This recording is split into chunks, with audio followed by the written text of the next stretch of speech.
Hello दोस्तों, स्वागत है आप सभी का तुले आर्यस ऑनलाइन क्लासेज में। दोस्तों रीट एसएसटी के इस लेक्चर में हम बात करेंगे भारत के भू आकृतिक प्रदेशों के विषय में। दोस्तों ये जो टॉपिक है वो आपके रीट एसएसटी यानी रीट सामाजिक अध्ययन की यूनिट नंबर 8 का पार्ट है। रीट एसएसटी की 8वीं जो यूनिट है वो है भारत का भूगोल और संसाधन। दोस्तों हम 7 यूनिट का सिलेबस पूरा कर चुके हैं। अगर आपने पिछले 7 यूनिट का पाठ्यक्रम पूरा नहीं किया है तो आई बटन पर प्लेलिस्ट का लिंक है। एसएसटी की पूरी प्लेलिस्ट को आप देख करके जो पीछे की 7 यूनिट हैं उनका सिलेबस आप पूरा कर सकते हैं। दोस्तों आज से हम शुरू करने जा रहे हैं यूनिट नंबर 8। 8वीं यूनिट है वो है भारत का भूगोल और संसाधन। इसमें हम पढ़ेंगे सबसे पहले भारत के भू आकृतिक प्रदेश, इनके विषय में जानेंगे कौन कौन से भू आकृतिक प्रदेश हैं और कौन कौन सी उनकी विशेषताएं हैं। दोस्तों तो चलिएगा शुरू करते हैं आज की क्लास को। और सबसे पहले बात करते हैं अपने भू आकृतिक प्रदेशों के अंतर्गत के भारत के जो भू आकृतिक प्रदेश हैं, यानी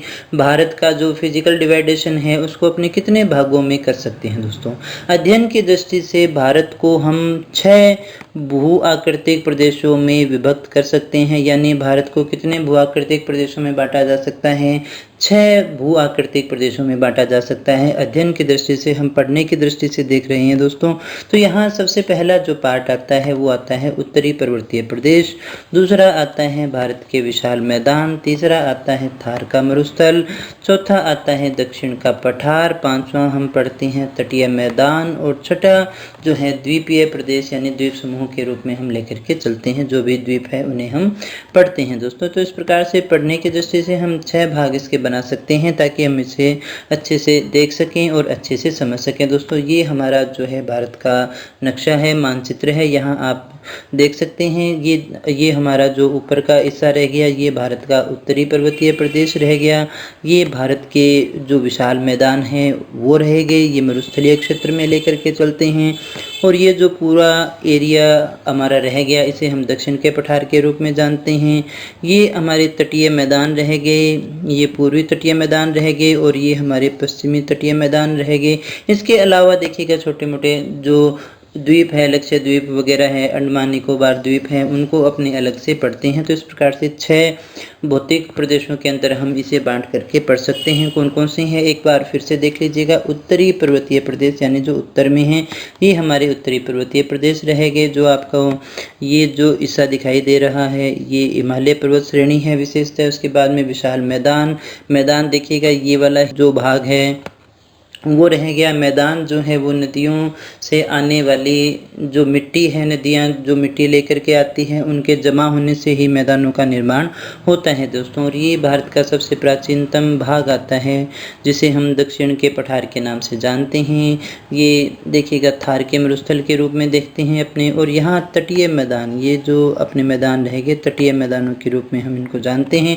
इनके अलावा कुछ एक द्वीप समूह हैं उनको भी हमें पढ़ना और समझना है दोस्तों। तो सबसे पहले हम बात करते हैं उत्तरी पर्वतीय प्रदेशों के विषय में। दोस्तों देखिएगा उत्तरी पर्वतीय प्रदेश कहाँ तक फैले हुए हैं। तो यहाँ हम ये देख लेते हैं कि देश की उत्तरी सीमा पर यानी सबसे उत्तर में क्या थे, सबसे उत्तर में हिमालय पर्वत श्रेणी है जो पश्चिम से कहाँ से शुरू होती है। इन शब्दों को याद रखना दोस्तों। पश्चिम से पूर्व की ओर एक वृहत चाप के रूप में लगभग 5 लाख वर्ग किलोमीटर में फैली हुई है दोस्तों। तो कहाँ से देखिएगा, पश्चिम से पूर्व की ओर फैली हुई है और एक वृत्त चाप यानी कि इस प्रकार चाप की आकृति में ये फैली हुई है। लगभग 5 लाख वर्ग किलोमीटर में ये फैली हुई है दोस्तों। इतनी ये विशाल पर्वतमाला है। और यहाँ देखिएगा आगे हम बात करें तो ये जो क्षेत्र है लगभग 2400 किलोमीटर लंबाई में है। कितनी लंबाई में है? 2400 किलोमीटर इसकी लंबाई है। और देखिएगा 250 से लेकर के 400 किलोमीटर की चौड़ाई में ये विस्तृत है। 400 किलोमीटर तक इसकी जो चौड़ाई है वो इसकी है। यहाँ देख लीजिएगा कितनी लंबाई, 2400 किलोमीटर लंबा है। यानी 2400 और 400, 250 से 400 तक, कहीं कम भी है, कहीं 250 तक ही है, कहीं 400 तक है। तो 250 से लेकर 400 किलोमीटर की चौड़ाई में ये एक वृत्त चाप की आकृति में फैला हुआ है दोस्तों। और ये देखिएगा विश्व का सबसे ऊंचा पर्वत है। हिमालय शब्द का जो अर्थ होता है, शाब्दिक अर्थ होता है, वो हम लेते हैं हिम का घर, क्योंकि हिमालय जो शब्द है हिम प्लस आले से बना हुआ है। हिम का अर्थ अपने हिम से ही लेंगे और आले का अर्थ जो है अपने घर से ही लेते हैं, इसलिए इसका शाब्दिक अर्थ हो गया हिम का घर। आगे देखिए देखिएगा औसतन 5000 मीटर से अधिक ऊंचे भाग सदा यहाँ हिमाच्छादित रहते हैं। देखिएगा यहाँ अपने क्या बात कर रहे हैं, औसतन अपनी बात कर रहे हैं, यानी जो यहाँ की हिम रेखा है वो 5000 मीटर है, यानी 5000 मीटर की ऊंचाई के बाद में अधिकतर जो भाग हैं, ऊंचे भाग हैं, वहाँ पर हमेशा बर्फ़ से ढका रहता है, हिमाच्छादित रहता है।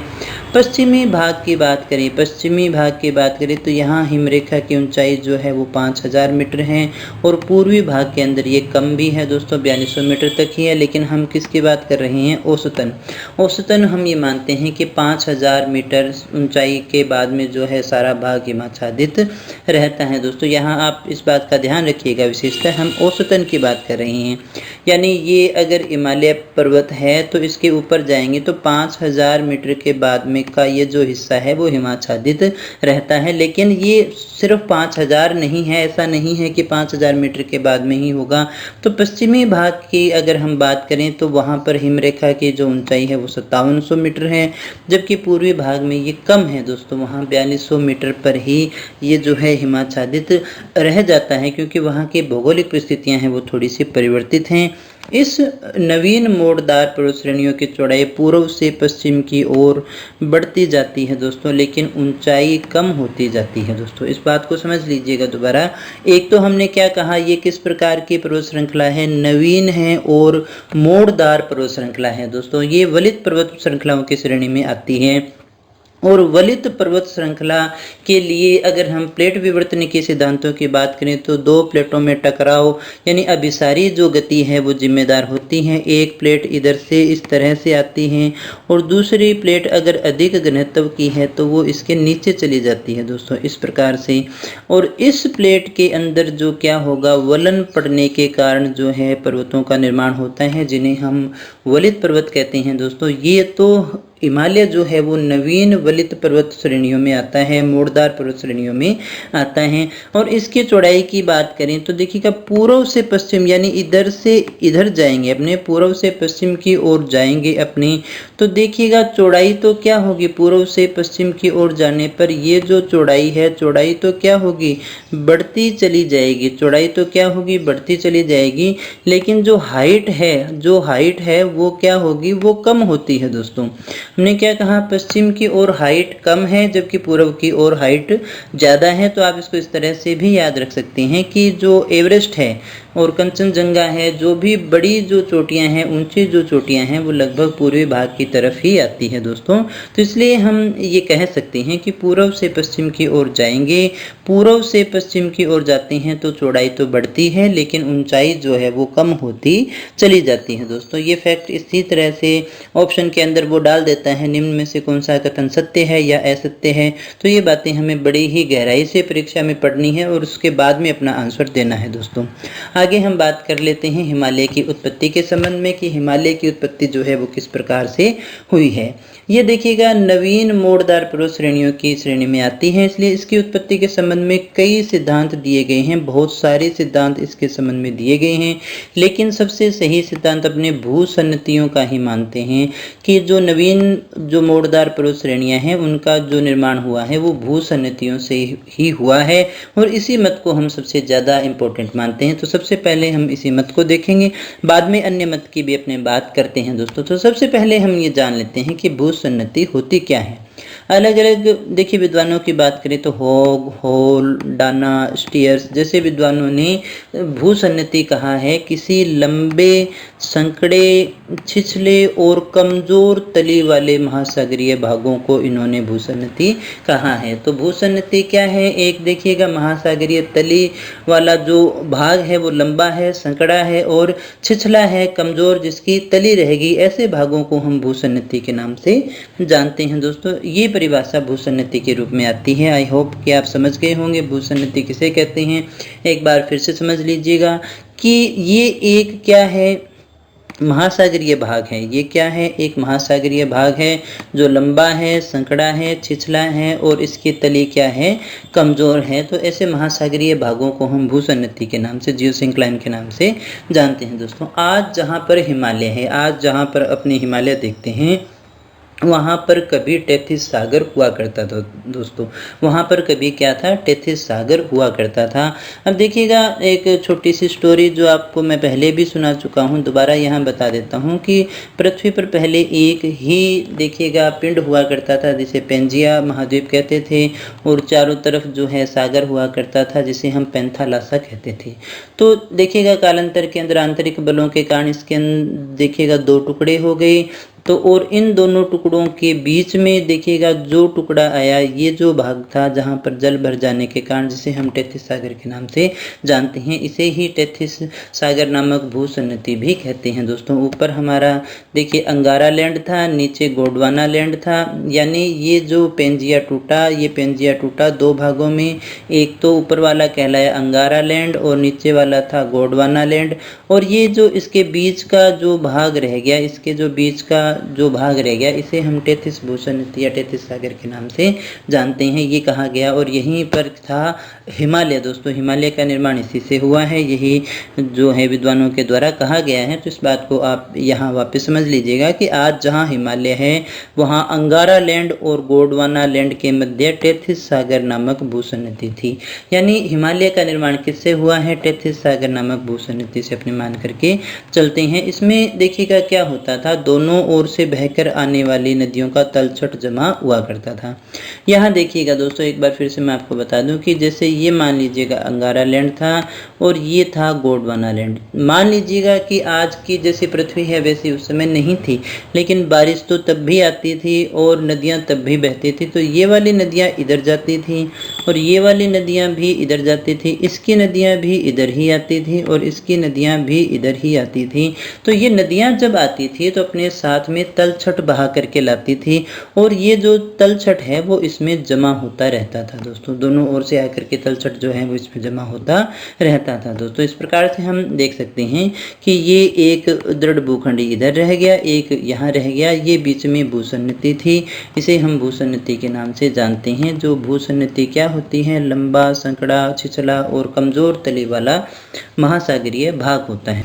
आगे हम बात करते हैं तो देखिएगा भूसन्नति क्या होती है, छिछली होती है। भूसन्नति छिछली होती है किंतु निक्षिप्त तलछट के दबाव से इसकी तली धंसती रहती है और तलछट जमा होता रहता है। क्या कहा हमने, ये जो भूसन्नति है वो छिछली होती है और इसमें तलछट जो है वो जमा होता रहेगा, तलछट जमा होता रहता है। तो ये जो तली है वो अंदर धंसती रहती है और इसमें जो है वो तलछट जो है वो बढ़ता चला जाता है दोस्तों। इस प्रकार से यहाँ पर आप देख सकते हैं, देखिएगा ये भूसन्नति रह गई, इसमें क्या हो गया, इधर से जो है तलछट आता रहेगा, यहाँ जमा होता रहेगा और ये तली भी जो है वो नीचे से नीचे धंसती चलती रहती है दोस्तों। इसके बाद में देखिएगा क्या होता है, इसके पश्चात विभिन्न कारणों से इस तलछट पर दबाव पड़ने से इसमें वलन और मोड़ पड़े, जिसके कारण जो है हिमालय की उत्पत्ति होती है। यहाँ देखिएगा ये जो तलछट है वो जमा होता रहता है और फिर इसके ऊपर देखिएगा इधर से और इधर से दबाव पड़ना शुरू हो जाता है दोस्तों। तो फिर यही क्या है, हिमालय पर्वत के रूप में निकल आता है दोस्तों। इसी के परिणाम स्वरूप जो है हिमालय की उत्पत्ति मानते हैं। यहाँ पर हम ये चीज देख सकते हैं दोस्तों कि यहाँ क्या हुआ, इस पिंड का दबाव आया और इस पिंड का दबाव जो काम करता है, दृढ़ पिंड का दबाव काम करता है, जिसके कारण ये जो तलछट जमा हुआ था ये देखिएगा वलन के रूप में हमें दिखाई देता है और वलित पर्वतों का निर्माण हुआ करता है दोस्तों। लेकिन बीच का जो भाग है वो स्थिर रहता है, जिसे हम मध्य पिंड के नाम से जानते हैं दोस्तों। ये कोबर की थ्योरी है, कोबर ने कैसे बताया उसके विषय में भी अपने बात करेंगे। ये कोबर की थ्योरी है जो सबसे ज्यादा जानी जाती है दोस्तों। इसके बाद में आगे हम बात करते हैं, कोबर के अनुसार जो है हिमालय की उत्पत्ति इसी प्रकार से हुई है, जैसा कि आप डायग्राम में देख सकते हैं। इस भाग को इन्होंने एशियाई अग्रभाग कहा और ये देखिएगा भारतीय अग्रभाग था। अग्रभाग क्योंकि ये जो पूरा पिंड था उसका आगे वाला भाग था दोस्तों। तो ये अंदर धंसता है, ये इधर से दबाव लगता है और ये इधर से देखिए दबाव लगता है। तो भारतीय अग्रभाग जो है वो नीचे की तरफ जा रहा है दोस्तों। और ये बीच में क्या था, ये तलछट था। तो इधर से दबाव के कारण यहाँ से देखिएगा भाग ऊपर उठ गया और यहाँ से भी भाग जो है वो ऊपर उठ जाता है। तो यहाँ पर हिमालय का निर्माण होता है और यहाँ पर कुनलुन नामक पर्वत श्रेणी का निर्माण होता है दोस्तों। कोबर जो है वो मध्य के भाग को मध्य पिंड कहते हैं। जो मध्य का भाग है उसे क्या कहते हैं, मध्य पिंड के नाम से जानते हैं, जिसे तिब्बत का पठार भी अपने कहते हैं। ये जो है वो तलछट है, तलछट से ही इन श्रेणियों का निर्माण हुआ है। फिर देखिएगा यहाँ से नदियाँ बह करके आती हैं, नदियाँ इस तरह से बह करके आती रहती हैं और उन नदियों के बहने के कारण ही जो है यहाँ पर गंगा का मैदान का निर्माण हुआ है। यहाँ गंगा का मैदान का निर्माण होता है। यहाँ से नदियाँ आती हैं, नदियाँ बह करके साथ में मिट्टी वगैरह लाती है, वो ये यहाँ पर जमा होता रहता है, जिससे मैदान का निर्माण होता है और वही गंगा का मैदान ही है दोस्तों। तो आई होप आप समझ गए होंगे। कोबर ने ये जो सिद्धांत दिया था हिमालय की उत्पत्ति के संबंध में दोस्तों, ये दो प्लेटें ही मान सकते हैं, दो पिंड ही मान सकते हैं। उनके बीच में देखिएगा ये 33 सागर नामक भूसन्नति थी। इधर से देखिएगा मलबा आता रहा और इधर से भी मलबा आता रहा, वो जमा हो गया और जमा होने के कारण ये दोनों भागों में खिंचाव शुरू हो गया और ये जो तलछट था ये ऊपर निकल आता है, इसमें उभार आ जाते हैं, इसमें वलन पड़ जाते हैं, जिन्हें हम वलित पर्वत के नाम से जानते हैं। कोबर ने ये जो सिद्धांत दिया, सभी वलित पर्वतों की उत्पत्ति से संबंधित ये सिद्धांत है, उन्हीं के बारे में उनका दिया हुआ सिद्धांत है दोस्तों। तो यहाँ आप फिर से देख सकते हैं कि कुनलुन ये जो श्रेणी है ये हिमालय श्रेणी है, ये हमारा गंगा का मैदान है, ये इसे भारतीय अग्रभाग कहते हैं और ये एशियाई अग्रभाग के नाम से जाना जाता है दोस्तों। कोबर का मानना है कि भूसन्नति में, कोबर का जो सिद्धांत है उसको देख लेते हैं। कोबर का मानना है कि भूसन्नति में निक्षिप्त तलछट पर दोनों ओर से दबाव पड़ने के कारण मोड़दार पर्वतों की उत्पत्ति होती है दोस्तों। इन्होंने क्या कहा कि जो भूसन्नति है उसके दोनों तरफ जो दृढ़ पिंड हैं, जो दृढ़ भाग है, वहाँ से जो है तलछट जमा होता रहता है भूसन्नति में और फिर उसके ऊपर दोनों भागों से दबाव पड़ता है, तो जिसके कारण जो है वो मोड़दार पर्वतों की उत्पत्ति होती है। इसी प्रकार से हिमालय की उत्पत्ति भी हुई है दोस्तों। दबाव डालने वाले दोनों ओर के इन प्रदेशों को इन्होंने अग्र प्रदेश कहा। ये जो भाग थे, इधर से जो भी देखिए दबाव डालने वाले थे, इधर से जो दबाव डालने वाले थे, इन्हों को जो है ये कहते थे अग्र प्रदेश। अग्र प्रदेश इनको कहा गया है। अग्र प्रदेशों के दबाव इनके तटीय क्षेत्रों में वलन पैदा करते हैं और ये जो देखिएगा दबाव पड़ेगा, इससे जो वलन होगा वो तटीय क्षेत्रों में होगा। यहाँ देखिएगा जो वलन है वो कौन से भाग में होगा, इसका जो तटीय क्षेत्र रह गया वहीं पर होता है दोस्तों। और साधारणतः इस वलन से जो मध्यवर्ती भाग है, मध्यवर्ती भाग ये जो बीच वाला भाग है वो साधारणतः इस वलन की प्रक्रिया से अछूता रहता है और समतल उच्च भूमि के रूप में ही रह जाता है, जिसे कोबर मध्य पिंड के नाम से जानते हैं दोस्तों। यहाँ पर ज़्यादा दबाव नहीं पड़ा तो ये समतल रह गया, इसे समतल पिंड को ही मध्य पिंड के नाम से जो है कोबर कहते हैं। यानी कि जो बीच का जो स्थिर भाग रह गया जिसमें कोई भी वलन नहीं पड़ा उसे मध्य पिंड कहा कोबर ने। आगे हम बात करें तो देखिएगा इनके अनुसार हिमालय के संदर्भ में भी ऐसा ही हुआ। अंगारा लैंड और गोंडवाना लैंड दोनों ही अग्र प्रदेश का काम करते हैं और तिब्बत का जो पठार है वो इनके लिए एक मध्य पिंड है दोस्तों। तो ये कुनलुन श्रेणी रह गई, ये हिमालय रह गई और बीच का जो मध्य पिंड है वो तिब्बत का पठार है दोस्तों। तो इस प्रकार से हिमालय की उत्पत्ति को हम भूसन्नति सिद्धांत के रूप में देखते हैं दोस्तों। इसके बाद में देखिएगा हिमालय की उत्पत्ति के संबंध में कुछ अन्य विचार हैं, उनके विषय में भी बात कर लेते हैं। यहाँ कौन कौन से सिद्धांत हैं, बस इनके नाम आपके लिए काफ़ी हैं, उनसे बहुत ज़्यादा प्रश्न आपसे पूछे जाने की संभावना नहीं है, फिर भी हम कुछ भी छोड़ने वाले नहीं हैं। डेली ने क्या कहा है कि मोड़दार पर्वतों के निर्माण के लिए दोनों ओर से महाद्वीपीय संकलन को उत्तरदायी माना है। यानी डेली के अनुसार मोड़दार पर्वतों का निर्माण कैसे हुआ है, दोनों महाद्वीपों से संकलन हुआ है जिसके कारण इनका निर्माण होता है दोस्तों। होम्स क्या कहते हैं कि दो अग्र प्रदेशों के बीच भूसन्नति बनने और उसके निरंतर गहरा होने और उसमें जमा हुई तलछट पर दोनों ओर से महाद्वीपीय दबाव पड़ने के लिए पृथ्वी के अंदर उत्पन्न होने वाली संवहनीय तरंगे हैं वही उत्तरदायी हैं। तो यहाँ देखिएगा होम्स जो है वो एक तरह से कोबर के मत का समर्थन ही कर रही हैं। यहाँ पर सिर्फ इतना कह रही हैं कि दबाव के लिए जो है वो संवहनीय तरंगे जो हैं पृथ्वी के अंदर उत्पन्न होती हैं उनको ये उत्तरदायी मान करके चलते हैं। अब देखिएगा विद्वानों ने देखिए ये जो वलन है इसके लिए भी जो धक्का उत्तरदायी माना है उसकी दिशा के बारे में भी अलग अलग मत है इनके। कुछ तो ये कहते हैं कि उत्तर की ओर से धक्का लगा, कुछ कहेंगे दोनों ओर से धक्का लगा, कुछ कहेंगे कि एक भाग स्थिर था, दूसरे भाग ने धक्का लगाया था। तो इसमें जो भी मान्यताएं हैं उनको देख लेते हैं अपने। सबसे जो इम्पोर्टेंट है, कुछ विद्वान धक्का आने की दिशा उत्तर से, उत्तर बोले तो अंगारा लैंड है, उत्तर में कौन सा रह गया, अंगारा लैंड को मानते हैं, यानी उनकी ओर से धक्का लगा था। जबकि कुछ विद्वान जो है अंगारा लैंड को स्थिर मानते हैं और दक्षिण की ओर से यानी गोंडवाना लैंड को जो है वो धक्का देने के लिए उत्तरदायी मानते हैं।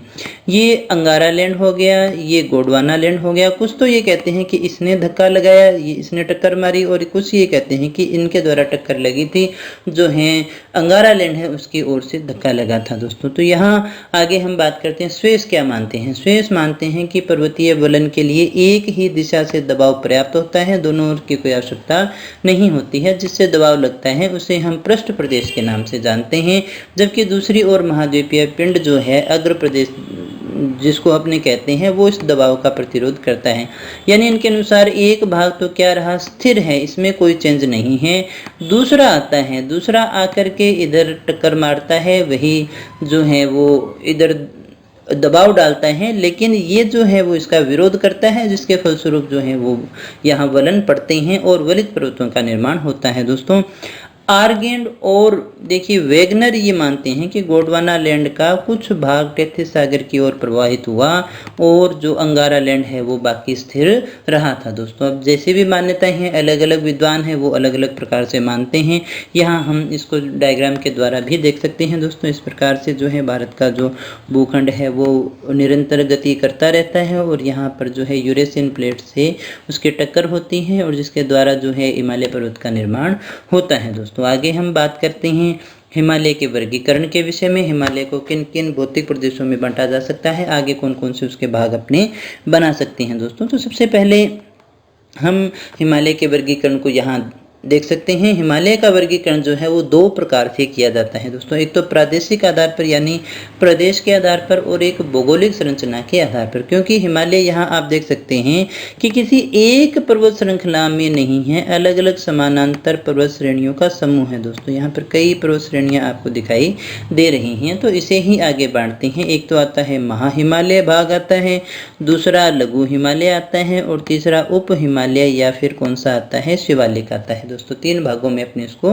बांटते हैं। नंबर एक तो देखिएगा कौन सा आ गया, महा हिमालय आ गया, दूसरा लघु हिमालय आ गया और तीसरा उप हिमालय या शिवालिक के नाम से जानते हैं। इसे हम प्रदेश के आधार पर ये देखिएगा हिमाचल हिमालय, फिर ये कुमायूं हिमालय हो गया, ये नेपाल हिमालय और ये आसाम हिमालय हो गया। इस आधार पर भी अपने इसको बांट करके चलते हैं दोस्तों। ये पूर्वी पर्वत श्रृंखलाएं इस रूप में यहाँ पर देखिए फैली हुई हैं, लेकिन फिर भी यहाँ से हम इनको पार तो सीधा सीधा नहीं कर सकते हैं, आवागमन के रास्ते नहीं हैं, लेकिन जो रास्ते हैं उन्हें अपने देखिएगा दर्रे कहते हैं। दर्रा किसे कहते हैं, पहाड़ों के बीच में से जाने का जो संकरा रास्ता होता है उसे अपने दर्रा कहते हैं। जैसे कराकोरम दर्रा है, ये यहाँ पर रह गया दोस्तों। इसके बाद में देखिएगा लेह जो दर्रा है वो यहाँ पर रह गया, 2 नंबर में आप देख सकते हैं। जो जिला दर्रा वो यहाँ 3 नंबर में रह गया दोस्तों। 4 नंबर जो है शिपकिला दर्रा है, शिपकिला यहाँ पर रह गया।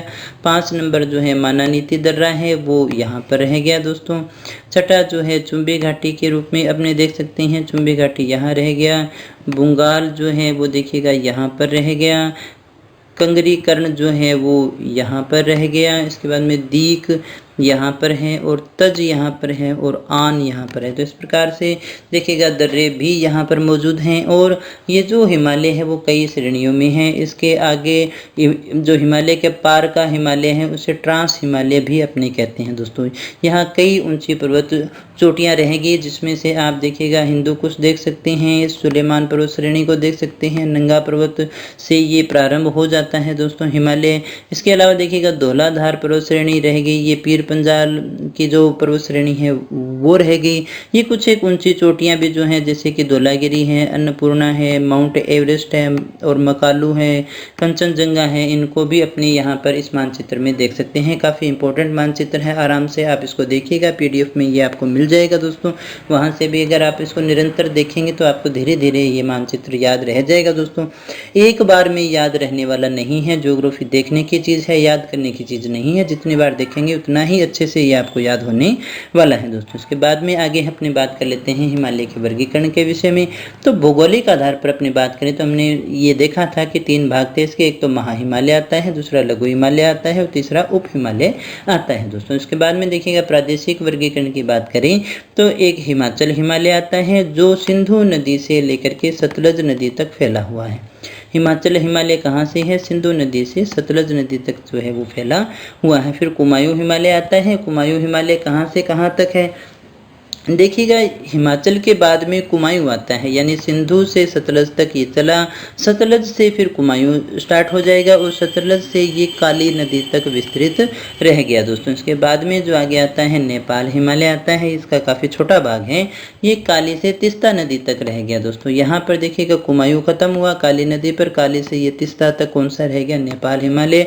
और तीस्ता से ब्रह्मपुत्र तक आसाम हिमालय को मान करके चलते हैं दोस्तों। तीस्ता नदी से ब्रह्मपुत्र जो है वहाँ तक जो अपने आसाम हिमालय को मान करके चलते हैं दोस्तों। तो यहाँ देख सकते हैं अपने कितने भागों में बांट सकते हैं। आधार हमारे पास में 2 हैं, या तो प्रादेशिक आधार पर वर्गीकरण करते हैं या भौगोलिक आधार पर। भौगोलिक आधार पर बात करें तो महा हिमालय, लघु हिमालय, उप हिमालय आता है। प्रादेशिक आधार पर अपने बात करें तो कौन सा रहेगा? हिमाचल हिमालय आता है, कुमायूं आता है, नेपाल आता है और आसाम हिमालय आता है दोस्तों। इसके बाद में हम इनका विस्तृत विवरण भी देख लेते हैं दोस्तों। और सबसे पहले हम बात करते हैं भौगोलिक दृष्टि से हिमालय का वर्गीकरण, जिसमें सबसे पहले महा हिमालय आता है। ये जो है वो सबसे उत्तरी पर्वतमाला है दोस्तों। महा हिमालय क्या है? सबसे उत्तरी पर्वतमाला है। इसमें देखिएगा मुख्य हिमालय आता है, इसे हम क्या कहते हैं? इसमें देखिएगा मुख्य हिमालय भी आता है, या हम इसे मुख्य हिमालय कहते हैं, या इसे हिमाद्री कहते हैं, या इसे आंतरिक हिमालय कहते हैं, या बर्फीले हिमालय आदि के नाम से भी हम इसको जानते हैं। ये सबसे उत्तर की पर्वत श्रृंखला है। जैसे मान लीजिएगा ये 3 पर्वत श्रृंखलाएं हैं, तो सबसे उत्तर वाली ये जो पर्वत श्रृंखला है इसे अपने महा हिमालय कहते हैं, और इसे ही हम मुख्य हिमालय के रूप में भी देखते हैं। हिमाद्री भी इसे ही कहते हैं, आंतरिक हिमालय भी कहते हैं, और बर्फीले और आदि हिमालय के नाम से भी अपने इसको जानते हैं दोस्तों। यहाँ देखिएगा सबसे पहले बात करें कहाँ से कहाँ तक है, तो ये उत्तर पश्चिम में कहाँ से शुरू होता है? उत्तर पश्चिम में सिंधु नदी के मोड़ से लेकर इस तरह से देखिएगा ये अपना स्टार्ट होता है। तो सिंधु नदी के मोड़ से लेकर के ये सिंधु नदी के मोड़ से लेकर के पूर्व में ब्रह्मपुत्र नदी के मोड़ तक ये लगभग 2500 किलोमीटर की लंबाई में चाप की आकृति में फैला हुआ है। तो कहाँ से कहाँ तक है? सिंधु नदी के मोड़ से ये शुरू होता है और ब्रह्मपुत्र नदी के मोड़ तक ये लगभग 2500 किलोमीटर की लंबाई में एक चाप की आकृति में ये जो है वो फैला हुआ है दोस्तों। इसकी औसत ऊंचाई की बात करें, यहाँ से प्रश्न आपसे पूछा जाता है। सबसे ऊंचा भाग महा हिमालय ही है। इसकी सबसे ऊंची जो औसतन ऊंचाई है वो 6000 मीटर है, और चौड़ाई जो है वो 100 से 200 किलोमीटर है दोस्तों। ऊंचाई काफ़ी है इसकी, 6000 मीटर औसतन की अपनी बात कर रहे हैं। देश की जो बड़ी ऊंची चोटियां हैं वो सारी इसी में हैं, जैसे माउंट एवरेस्ट हो गया, गॉडविन ऑस्टिन हो गया, कंचनजंगा हो गया, मकालू हो गया, धौलागिरी हो गया, नंगा पर्वत हो गया, अन्नपूर्णा हो गया और नंदा देवी हो जाती है दोस्तों। तो ये अपने कह भी सकते हैं कि सबसे ऊंचा तीनों में से भाग जो है वो कौन सा रह गया? महा हिमालय आ गया, क्योंकि सबसे पहले जो प्रभाव पड़ा था, धक्का जो लगा था इसी को लगा, इसलिए इसमें प्रेशर ज़्यादा था, इसमें ज़्यादा वलन आता है। दूसरी जो अपने समानांतर पर्वत श्रेणी है उसके अंदर थोड़ा कम दबाव पड़ा, इसलिए उसकी ऊंचाई कम है। तीसरी के अंतर आते आते ये ऊंचाई और भी कम हो जाती है दोस्तों। ये दबाव के कारण अंतर अपने को देखने को मिलता है। और ये देखिएगा विवर्तनिक दृष्टि से अब भी सक्रिय है, यानी इसमें जो है वो अभी भी गतिशील है। ऊंचाई इसकी बढ़ रही है, इसकी ऊंचाई अभी भी बढ़ रही है। जैसे आप जो है माउंट एवरेस्ट की ऊंचाई पहले 8848 मीटर पड़ते थे, आजकल आप 8850 मीटर भी देखते हैं दोस्तों। इसके बाद में देखिएगा जोजिला, कराकोरम, शिवकी, मानानीति दर्रे, ये जो सारे के सारे दर्रे हैं वो महा हिमालय में ही स्थित है, उसी के अंदर स्थित है दोस्तों। महा हिमालय की दक्षिणी पूर्वी शाखा भारत की पूर्वी सीमा पर होती हुई म्यांमार तक चली गई है दोस्तों। दक्षिणी पूर्वी जो शाखा है हमारी, मान लीजिएगा इस तरह से ये आता है, तो ये मुड़ती हुई म्यांमार तक चली जाती हैं। और इसके अंदर देखिएगा गारो है, खासी है, जयंतिया है, पटकोई है, नागा, बुम और ये जो लुशाई पहाड़ियाँ हैं वो इसी भाग के अंदर स्थित है दोस्तों। इसके बाद में महा हिमालय की उत्तरी पश्चिमी सीमा की बात करें, शाखा की बात करें तो ये पाकिस्तान, अफगानिस्तान की सीमा तक चली गई है। इसमें सुलेमान, किरथर, हिंदू कुश और कराकोरम जो पर्वत श्रेणियां हैं वो भी यहाँ आपको देखने को मिल जाएगी। उसी मैप को एक बार दोबारा देखिएगा, जो आपको नोट्स में दे रखा है उसको दोबारा देखोगे तो ये चीज़ें आपको सारी की सारी दिखाई दे जाएंगी दोस्तों। यहाँ आप इसको मानचित्र में भी देख सकते हैं। इसके बाद में देखिएगा यहाँ जो है वो खैबर, गोमल, टोची, बोलन नामक दर्रे भी हैं जिनका स्थलीय मार्गों द्वारा अंतर्राष्ट्रीय व्यापार के लिए उपयोग हुआ करता है दोस्तों। यानी ये इंटरनेशनल जो सड़क ट्रेड है उसके लिए भी काफ़ी ज़्यादा इम्पोर्टेंट है। इसके बाद में अपने बात करते हैं लघु हिमालय की। तो लघु हिमालय जो है, हिमालय कौन सा था, महा हिमालय हमने देखा था, उसी के दक्षिण में स्थित है, उसी के समानांतर है। इसे मध्य हिमालय या हिमाचल हिमालय के नाम से भी अपने जानते हैं दोस्तों।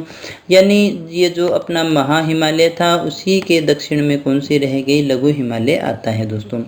ये महा हिमालय के दक्षिण में उसी के समानांतर फैली हुई है। इसकी चौड़ाई की बात करें तो 80 से 100 किलोमीटर तक है और इसकी औसत ऊंचाई 3000, कहाँ देखिएगा महा हिमालय की 6000 थी, यहाँ आकर के 3000 हो जाती है। लेकिन अधिकतम ऊंचाई की बात करें तो वो 5000 मीटर तक है। यानी यहाँ की अधिकतम ऊंची जो चोटियाँ हैं, जो ऊंची पर्वत हैं, वो आपको 5000 मीटर तक मिल जाएंगे दोस्तों। इसमें कौन सी पर्वत श्रेणियाँ हैं तो धौलाधार है, पीर पंजाल है, नागटिब्बा है, महाभारत है, मसूरी है, इस जैसी जो पर्वत श्रेणियाँ हैं वो यहाँ पर मौजूद है दोस्तों। इस श्रेणी में पर्यटक स्थल भी हैं दोस्तों, क्योंकि ये बहुत अच्छी जगह हैं। यहाँ पर घूमने के लिए शिमला है, मसूरी है, नैनीताल है, दार्जिलिंग है और रानीखेत है दोस्तों। इस श्रेणी के उच्च ढालों पर क्या पाए जाते हैं, कोणधारी वन।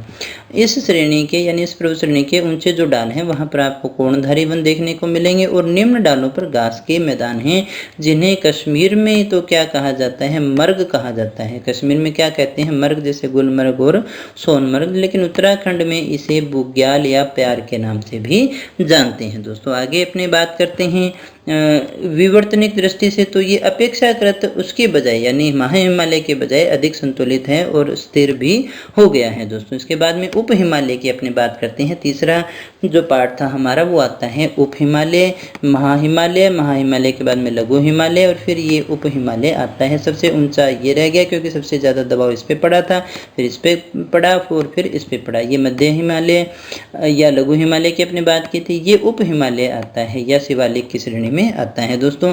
ये हिमालय की सबसे दक्षिणी श्रेणी है, यानी सबसे दक्षिण में कौन सी रहेगी, उप हिमालय रह जाती है। इसे हम बाह्य हिमालय भी कहते हैं। आंतरिक हिमालय कौन सा था, महा हिमालय, ये बाह्य हिमालय हो गया दोस्तों। इसे शिवालिक श्रेणी के नाम से भी जानते हैं हम। हिमालय की सारी श्रेणियों में ये नवीनतम रचना है। सबसे नई बनी हुई रचना कौन सी है, यही है।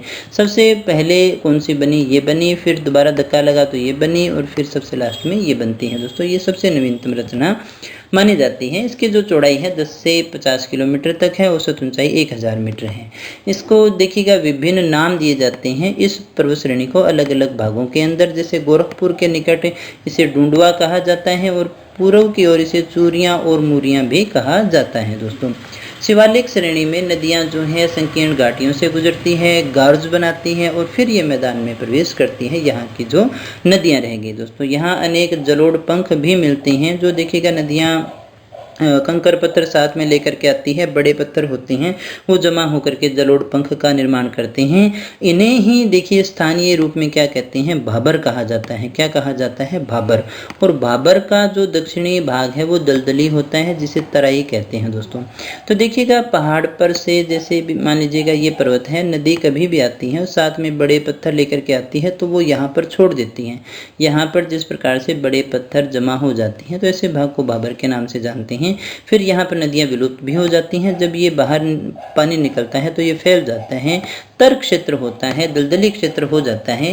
भाबर का दक्षिणी भाग है जिसे हम तराई के नाम से जानते हैं और ये ऐसे भाग हैं जो पूरी तरह से वनाच्छादित हैं दोस्तों। इसके बाद में आगे हम बात करते हैं मध्यवर्ती भाग में हिमालय और शिवालिक के बीच नदियों की मिट्टी व बालू से निर्मित कुछ घाटी मैदान भी मिलते हैं दोस्तों, जिन्हें पूर्व में अपने क्या कहते हैं, द्वार कहते हैं, जैसे हरिद्वार हो गया और पश्चिम में में दून कहते हैं। तो इसको एक बार फिर से समझ लीजिएगा। मध्यवर्ती जो भाग है यानी हिमालय और शिवालिक के बीच में नदियों की मिट्टी और बालू से निर्मित जो हैं कुछ ऊंचे घाटी मैदान भी मिलते हैं, जिन्हें पूर्व में तो अपने क्या कहते हैं, द्वार कहते हैं, और पश्चिम में दून कहते हैं। ये शहरों के नाम इसी आधार पे रखे गए हैं। दोस्तों आगे अपनी बात करते लेते हैं हिमालय के प्रादेशिक वर्गीकरण के विषय में। प्रादेशिक वर्गीकरण में हिमाचल हिमालय प्रदेश के आधार पर इसको बांटा गया है। यहाँ आपको विशेषता याद रखना है, कहाँ से कहाँ तक है, तो सिंधु नदी से लेकर के सतलज नदी तक है। कहाँ तक है ये?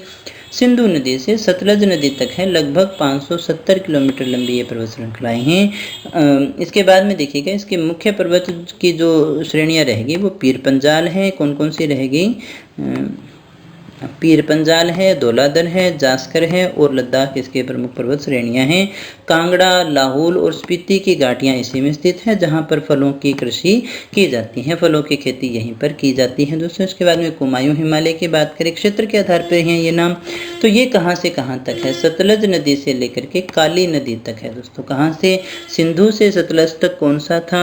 हिमाचल वाला था। यहाँ पर आकर के देखिए कुमायूं हिमालय आ गया, सतलज नदी से लेकर के काली नदी तक है। ये 320 किलोमीटर की लंबाई में फैला हुआ है। ये हिमाचल हिमालय से अधिक ऊंचा है, इसकी ऊंचाई ज़्यादा है। हमने पहले भी बात की थी, पूर्व की ओर आते जाएंगे ऊंचाई बढ़ती जाएगी दोस्तों। हाँ, चौड़ाई कम होती जाएगी लेकिन ऊंचाई जो है यहाँ पर बढ़ती चली जाती है। इसमें देखिएगा प्रमुख चोटियों की बात करें, बद्रीनाथ है, केदारनाथ है, त्रिशूल है, गंगोत्री है, और ये पर्यटक स्थल भी हैं और धार्मिक स्थल भी हैं, दोनों ही रूप में अपने इसको देख सकते हैं। गंगा यमुना आदि नदियों के जो उद्गम स्थान है वो इन्हीं को माना जाता है। इन्हीं से जो है गंगा नदियों और यमुना नदियों का उद्गम होता है। दोस्तों आगे अपने नेपाल हिमालय की बात करें, मुख्य हिस्सा इसका नेपाल में ही रह गया है। यहाँ याद रखने की बात है कहाँ से कहाँ तक है, काली नदी से तीस्ता नदी तक है, और ये लगभग 8 किलोमीटर की लंबाई में ही फैला हुआ है। कितना? 8 किलोमीटर की लंबाई में फैला हुआ है। इसका अधिकांश भाग जो है वो नेपाल में रह गया। सबसे ऊंची चोटियाँ इसी में हैं, जैसे कि एवरेस्ट हो गई, कंचनजंगा हो गई, मकालू हो गई, धौलाधर हो गई, अन्नपूर्णा हो गई। ये सारी हिमाच्छादित जो चोटियाँ हैं, ऊंची चोटियाँ हैं, वो यहीं रह जाती हैं। उसके बाद में असम हिमालय की बात करें, असम में रह गया, असम के नाम पे ही रखा हुआ है। लेकिन कहाँ से कहाँ तक है ये आपको याद रखना है, तीस्ता नदी से ब्रह्मपुत्र नदी तक ये विस्तृत है। दोस्तों यहाँ 740 किलोमीटर की लगभग लंबाई अपने इसकी मान करके चलते हैं। इसमें देखिएगा काबरू है, चुमलहारी है, जांगसांगला है, कुला कांगड़ी है, पोहनी नामक जो है प्रमुख पर्वत चोटियाँ हैं, इनको अपने याद रखना है दोस्तों, जितना याद रह पाए। इसके बाद में अपनी बात करते हैं, यहाँ पर देखिएगा नागा पहाड़ियाँ जो हैं भारत और म्यांमार के मध्य जल विभाजक का काम करता है। दोस्तों जल विभाजक का भी ये काम करती है नागा जो पहाड़ियाँ हैं। दोस्तों यहाँ पर आप इसको दोबारा मानचित्र में देख सकते हैं। इस मानचित्र को आपको और अच्छे से देखना है तो यहाँ पर आप काराकोरम, ये लद्दाख श्रेणी रह गई, ये जास्कर श्रेणी रह गई, ये काराकोरम दर्रा रह गया, ये अशील दर्रा रह गया, ये नंगा पर्वत रह गया, ये जो जिला दर्रा है, और ये हिंदू कुश पर्वत श्रेणी आ गई। दोस्तों हिमालय के उत्तर में आप इसको देख सकते हैं, ये पामीर की गांठ भी अपने इसको कहते हैं, पठार हैं, और ये कुनलुन जो है पर्वत श्रेणी है जिसको हमने देखा था दोस्तों, और इनके बीच में तिब्बत का जो पठार है वो आता है। दोस्तों शिवकिला दर्रा, ये मानसरोवर झील रह गई, ये चीन रह गया, ये सारा तिब्बत का हिस्सा है। सांगपो या ब्रह्मपुत्र नदी, ये नामचा बरुआ पर्वत श्रेणी है। ठीक है, ये ला देखिएगा अपने दर्रे को ही कहते हैं। गारो, खासी, जिंतियाँ पहाड़ियाँ रह गई, ये नागा श्रेणी की पहाड़ियाँ हैं। ये पटकाई बुम नामक पहाड़ियाँ रह गई दोस्तों। इसके अलावा ये नंदा देवी रह गया, ये सारे ये शिवालिक पर्वत श्रेणी रहेगी नीचे वाली। फिर यहाँ देखिएगा जास्कर के रूप में हमने देखा था, तो आप इसको एक बार और देखेंगे, 2-3 बार आप इसको देखते रहेंगे तो धीरे धीरे ये आपको याद रह जाएगा दोस्तों। इसका पूरी तरह से अच्छे से आपको अभ्यास करना है दोस्तों। इसके बाद में देखिएगा अगले क्लास के अंदर अपनी जो है बात करेंगे भू आकृतिक प्रदेशों के विषय में ही, क्योंकि अभी हमने सिर्फ एक ही भाग देखा है दोस्तों। थोड़ा सा लंबा ये हो जाएगा लेकिन अपने करना इसको पूरा है, बड़े अच्छे से अपने इसको करने वाले हैं दोस्तों। इसके अलावा देखिएगा अगर आपको टेस्ट सीरीज हमारी ज्वाइन करनी है तो एसएसटी की टेस्ट सीरीज हमारी एंड्रॉयड एप्लीकेशन पर उपलब्ध है। जल्दी ही आपको कुछ और नई टेस्ट सीरीज भी मिलेगी दोस्तों। हमेशा की तरह इस क्लास का जो पीडीएफ है वो आपको हमारे या तो टेलीग्राम चैनल पे मिल जाएगा या हमारी ऑफिशियल वेबसाइट पर मिल जाएगा, वहाँ से आप इसको डाउनलोड कर सकते हैं दोस्तों। अगर आपको क्लास अच्छी लगी हो तो इसे लाइक कर देना, शेयर कर देना दोस्तों के साथ में, और चैनल पर पहली बार आए हो और अगर आप हमारे साथ ही जुड़ करके तैयारी करना चाहते हैं तो चैनल को सब्सक्राइब कर लेना। अन्यथा आवश्यकता नहीं है दोस्तों। और अगर आप हमसे ही जुड़ना चाहते हैं तो बेल आइकन भी दबा लेना, ताकि क्लास आते ही नोटिफिकेशन आपको मिल जाए और आपकी तैयारी जो है निरंतर बनी रहे। दोस्तों मिलते हैं अगली क्लास में, तब तक बने रहिए हमारे साथ। Thank you very much.